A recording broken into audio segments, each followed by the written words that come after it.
Does God have a sense of humor? Imagine this. You tell a joke in the middle of a prayer group. Half the room smiles. The other half looks at you like you just ordered a latte during communion.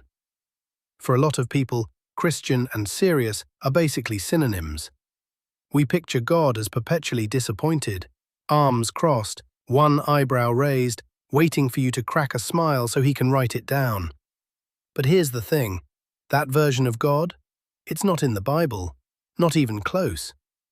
Let's start with a verse most people have never noticed. Psalm 2 verse 4.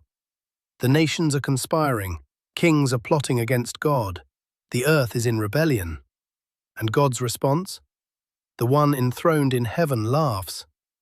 Not a chuckle, not a polite nod. The Hebrew word is sachak. It means to laugh outright, to mock, to play. The same word shows up in Psalm 37:13. The wicked plot against the righteous, and the Lord laughs at them. This isn't a nervous giggle. This is the creator of the universe looking at human arrogance and going, "Really? That's your plan?" God invented laughter. He didn't just tolerate it, he wove it into the fabric of creation. Here's where it gets personal. Genesis 18. Abraham is 99, Sarah is 89. 3 visitors show up and tell them they're going to have a baby within the year. Sarah overhears this from the tent entrance, and she laughs. Not a quiet, polite laugh either. The Hebrew word is the same, sachak. She cackles. Let's be honest, if you were 89 and someone told you you'd be changing diapers next year, you'd laugh too. Now here's the part that matters. God hears her laugh. He calls it out. Why did Sarah laugh? But he doesn't strike her down. He doesn't rescind the promise. He asks the question, lets the awkward silence sit for a moment, and then, when baby comes, they name him Isaac, Yitzhak, which literally means he laughs. God didn't punish her laughter. They named the miracle after it. Genesis 21:6. Sarah says, God has brought me laughter, and everyone who hears about this will laugh with me. Let's just think about some of these next stories for a second. Balaam's donkey, Numbers 22. A prophet is so spiritually blind that a donkey sees an angel before he does. The donkey literally speaks to him in fluent Hebrew, and Balaam's response? He argues back. With the donkey. This is in the Bible, not a parable, not a footnote, canon. Or Eutychus, Acts 20. Paul preaches until midnight.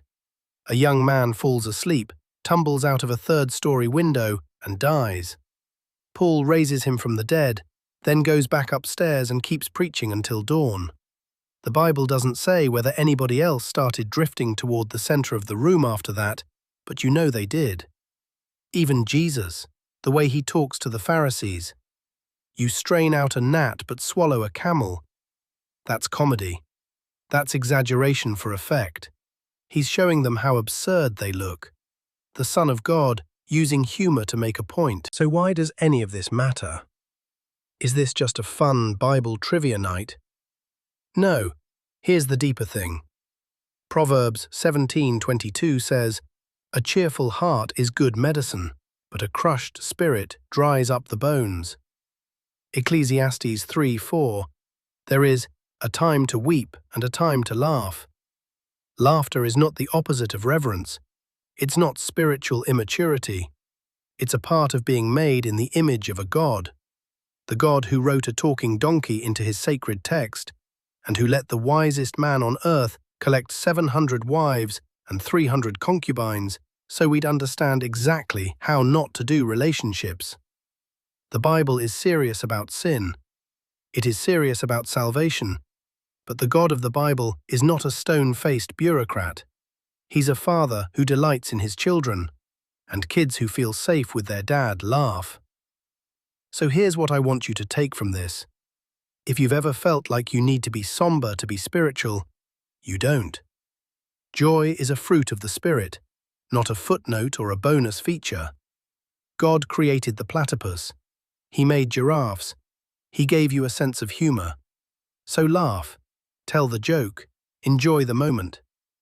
The God who sits enthroned in heaven looks down at his children and laughs.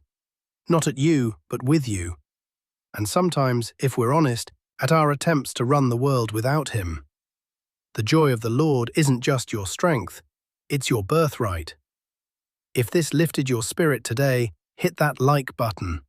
It helps more people who need a reminder that faith and joy go together. And tell me in the comments, what's the funniest thing that's ever happened to you at church? I genuinely want to hear those stories. Subscribe for more content that takes Scripture seriously without taking ourselves too seriously. I'll see you in the next one.